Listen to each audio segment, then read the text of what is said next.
Yes God yes. तो ये है एलिस, भोली भाली शरीफ पर एक नंबर की मुट्ठल। हम लोग वाला ही हाल है, दुनिया गया तेल लेने, चरम सुख इज मोर इम्पोर्टेंट। तो बेचारी की लाइफ ठीक ठाक ही चल रही होती है। रोज स्कूल से घर आओ, सोशल साइट पर हवस मिटाओ और सो जाओ, एंड अगले दिन फिर रिपीट।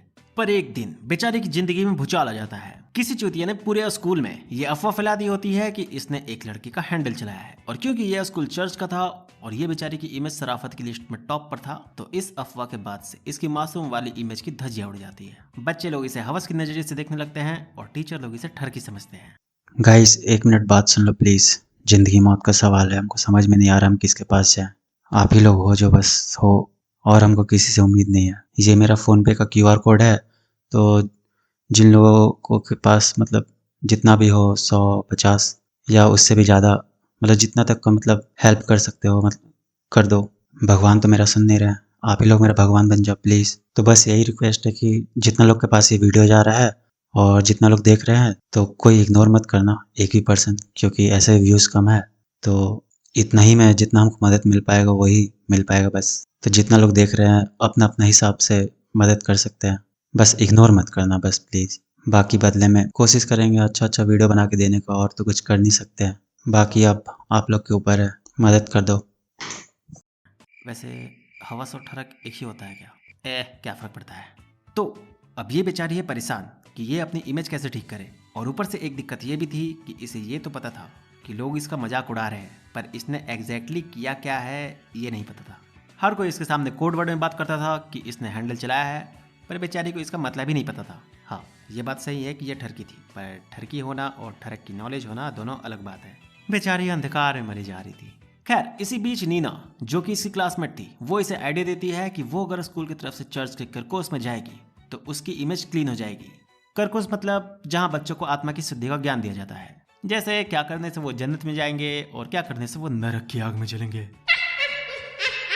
तो एलिस अपनी दोस्त लॉरा के साथ इस ट्रिप पर जाने के लिए रेडी हो जाती है, और वहां पहुंचने पर इसकी शुरुआत ठीक ठाक ही होती है। सभी बच्चों को ग्रुप में बांटा जाता है, और ये जिस ग्रुप में जाती है उस ग्रुप में लॉरा ना सही पर नीना जरूर रहती है, जो कि इसके लिए पहला प्लस पॉइंट था, क्योंकि नीना ऐसी लड़की थी जो अगर सामने से भी आकर किसी को कहेगी कि उसने कुछ चुतियाप किया है तो कोई नहीं मानेगा। और नीना के साथ बोनस में इसे क्रिस भी मिलता है। इसकी भी इमेज पूरे स्कूल में कोरा कागज था। खैर, करकोस के कुछ नियम थे कि कोई भी स्टूडेंट ना तो अपने पास घड़ी रखेगा और ना ही मोबाइल, ताकि सबका ध्यान सिर्फ एक तरफ ही रहे। तो ये सब फॉर्मेलिटी होने के बाद इन लोगों की ट्रेनिंग शुरू होती है, और अरे इसके बारे में बताना तो भूल ही गए, ये हैं फादर मर्फी। तो इन्हें ट्रेनिंग में बताया जाता है कि शादी से पहले घपाघप करना गलत है, ट्रक चढ़ने पर मुट्ठी मारना गलत है, नेट पर अश्लील वीडियोस देखना गलत है। क्या करें, साला जिए कि नहीं जिए। खैर, ये सब बातें एलिस के भेजे में नहीं घुसती, उल्टा इसका दिमाग यहाँ और भटकने लगता है। एक तरफ जहाँ मर्फी बच्चों को हवस से बाहर निकालने की कोशिश कर रहे थे, वहीं दूसरी तरफ ये स्विम सूट पहनकर उसमें गोते लगा रही होती है, मोबाइल को वाइब्रेटर बना लेती है, क्रिस के पास जाने के लिए टखना फोड़ लेती है, यहाँ तक कि उसका सिंपैथी पाने के लिए अपने जिंदा कुत्ते की मरी हुई स्टोरी सुनाने लगती है। पर यह सब ज्यादा लंबा नहीं चलता। नीना इसका फोन देख लेती है, हालांकि वो इस पर गुस्सा नहीं करती, पर रूल तोड़ने और झूठ बोलने के लिए वो इस बात को मर्फी को बता देती है, जिसके बाद इसे सबके सामने माफी मांगनी पड़ती है और सजा के तौर पर पूरे कैंटीन की सफाई। पर क्या इससे ये सुधर जाती है? तो नहीं, उल्टा इसके हाथ में खजाना लग जाता है। कैंटीन के ठीक बगल में मर्फी का ऑफिस था, और ऑफिस में कंप्यूटर। तो ये मौके का पूरा फायदा उठाती है और शुरू हो जाती है। हालांकि तुरंत मर्फी आ जाते हैं और इसे यहाँ से भागना पड़ता है, पर अपने इस हरकत से ये और मुसीबत में फंस जाती है, क्योंकि जल्दी जल्दी में इससे कंप्यूटर बंद हुआ ही नहीं था। वैसे नाम डायरेक्ट नहीं आता, पर सबका शक इसी पर जाता है, क्योंकि जब पहले दिन एक पेपर में सबसे ये पूछा जा रहा था कि वो कैसा फील करते हैं जब उन पर बुराई हावी होती है, इसने लिटरली ये लिखा था कि इसे ठरक चढ़ जाती है। हालांकि उसमें सच्चाई लिखना था और इसने सच्चाई ही लिखी थी, पर यह सच्चाई इसकी कब्र खोद देती है। बेचारी का पहले पूरे स्कूल में तमाशा बना, और अब यहाँ ऊपर से बेचारी का दिल और टूट जाता है जब ये वेड से बात करती है। वेड वही था जिसका अफवाह के हिसाब से इसने हैंडल चलाया था। इससे बात करने पर इसे ये पता चलता है कि अफवाह फैलाने में इस चुतिया का भी उतना ही बड़ा हाथ था। ये खुद चाहता था कि ये अफवाह बंद ना हो। अपने साथ ये सब होता देख इसे लगता है कि इसने अब तक जो जो गलत काम किया है ये उसी का नतीजा है, इसे उसकी सजा मिल रही है। पर इससे पहले ये सोचते सोचते खुद को नरक की आग में जला लेती, इसका ध्यान भटक जाता है, और कारण ये रहता है कि इसे जंगल में एक मादा दिखती है, एक नर का हैंडल चलाते हुए। और वो मादा कौन रहती है? तो वो है नीना। हालांकि जब ये बात ये अपनी दोस्त लॉरा को बताती है तो वो उल्टा इसे ही गलिया देती है, ये भूल गई थी कि नीना की इमेज ऐसी है कि वो खुद भी आखिर किसी से कहेगी तो भी कोई नहीं मानेगा। तो यहाँ बेचारी अपनी दोस्त को भी खो देती है।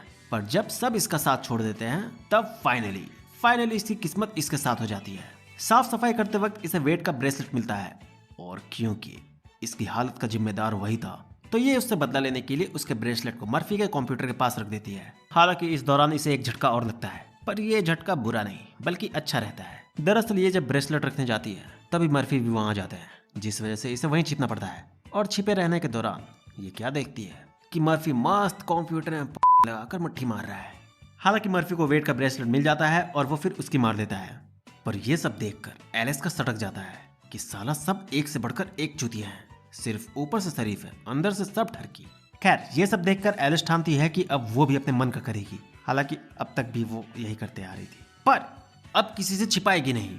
वो जो है वो है। जिसके बाद जैसे ही इसे क्रिस दिखता है ये उसे किस कर लेती है। हालांकि क्रिस सही में शरीफ रहता है, इसका ऐसा करते ही वो इसे नाराज होकर वहां से भाग जाता है। पर बाकी सबकी असलियत जानने के बाद ये अंदर ही अंदर घुट रही होती है, क्योंकि बिना बताए ये रह नहीं सकती और बताने पर कोई यकीन करेगा नहीं। इन सबको अच्छाई का दिखावा करते देख ये इतना फ्रस्ट्रेट हो जाती है कि ये यहाँ से भागकर पास के एक बार में चली जाती है और यहाँ इसे जीना मिलती है जो कि इस बार की ऑनर थी। वो इसे परेशान देखकर समझ जाती है कि ये करके उसके चुतियापे से परेशान होकर ही भागी है, क्योंकि कभी वो भी इन सब का हिस्सा थी। यहाँ जीना इसे एक दोस्त की तरह समझाती है कि वो टेंशन ना ले, उसने जो भी गलती किया है उसके लिए वो नर्क की आग में जलेगी नहीं। हर किसी की लाइफ में ये सब चलते रहता है, वो बस अपने काम पर ध्यान दे और उसके लिए जो सही है वही करे, वरना उनकी बातों पर चलेगी तो होमवर्क ना करने के लिए भी उसे नर्क की आग में जलना पड़ेगा। जीना की बात सुनकर एलिस काफी रिलीफ होती है कि पहली बार उसे कोई ऐसा मिला जो बिना कुछ कहे उसकी बातों को समझ गया। यहाँ दोनों काफी देर आपस में बात करते हैं और फिर कुछ देर के बाद जीना एलिस को वापस कैंप पर छोड़ देती है। जीना से मिलने के बाद इसकी लाइफ जैसे वापस ट्रैक पर आ गई थी। पहले तो लौरा खुद आकर इससे माफी मांगती है कि वो उसे माफ कर दे, उसने उस पर यकीन नहीं किया। और फिर यहाँ लौरा से इसे एक और बात पता चलती है कि वेड गे है और इसी बात को छिपाने के लिए ही उसने हैंडल वाले अफवाह को झूठ नहीं कहा था। ये सब बात जानने के बाद एलिस खुश भी होती है और इसे बुरा भी लगता है कि सब दिखावा क्यों कर रहे हैं, खुद से झूठ बोलना भी तो पाप ही है। वैसे आज इन लोगों का यहाँ लास्ट दिन रहता है, तो इतने दिनों में हर चीज देखने और झेलने के बाद जब मर्फी सभी से उनके एक्सपीरियंस को शेयर करने के लिए कहता है तब एलिस बेझिझक सभी के सामने खड़े होकर अपनी सारी भड़ास निकाल देती है। ये इशारों में सभी को ताना मारने के साथ साथ समझा भी देती है कि बस बहुत हो गया, खुद को चूतिया बनाना बंद करो और जो रियल में हो वही रहो, दिखावा मत करो। हालांकि ये मर्फी और नीना की सच्चाई सभी को नहीं बताती, पर जब वापस स्कूल आने के बाद इन सबका कन्फेशन चल रहा होता है कि उन्होंने पूरे सप्ताह क्या क्या पाप किया है, तो ये मर्फी की वाली हरकत अपनी कहानी बनाकर उसे सुना देती है, जिससे मर्फी शर्मिंदा हो जाता है कि इसने उसे देख लिया था। और फिर जाते जाते ये मर्फी को भी ताना मारते जाती है कि इंसान को पहले खुद सुधरना चाहिए और फिर बाद में दूसरों को सुधारना चाहिए। और आखिर में जब क्रिस इसे वापस दिखता है तो ये अपनी हरकतों के लिए इससे माफी मांगती है और दोनों फिलहाल के लिए दोस्त बन जाते हैं और मूवी यहाँ खत्म हो जाती है। तो यार बस इस वीडियो में इतना ही। वीडियो कैसी लगी है छोड़ो, कोई लाइक सब्सक्राइब नहीं करता है, बोल कर क्या फायदा। बाय, मिलते हैं नेक्स्ट वीडियो में।